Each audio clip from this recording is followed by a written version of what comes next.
ஒரு நாள் நால்வரும் நண்பர்களும் கடற்கரையில் பொழுதுபோக்கலாக சென்றனர்.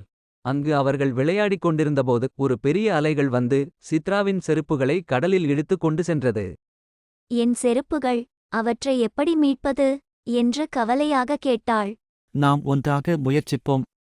நான் ஒரு திசையில் சென்று பார்க்கிறேன் என்று சொன்னான்.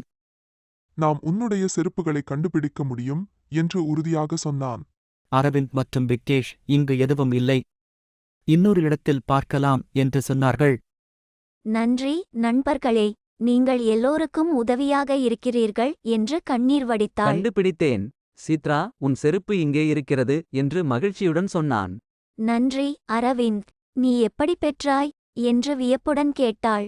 நாம் ஒற்றுமையாக முயற்சித்ததால்தான் என்று பொலிவுடன் சொன்னான். நாம் எப்போதும் ஒன்றாக இருப்போம் என்று உறுதியுடன் சொன்னார்கள். நன்றி நண்பர்களே, நீங்கள் எப்போதும் என்னை ஆதரிக்கிறீர்கள் என்று மகிழ்ச்சியுடன் சொன்னாள். நாம் ஒருவருக்கொருவர் எப்போதும் உதவியாக இருக்க வேண்டும் என்று சொன்னான். நாம் எப்போதும் ஒன்றாக இருப்போம் என்று உறுதியுடன் சொன்னார்கள்.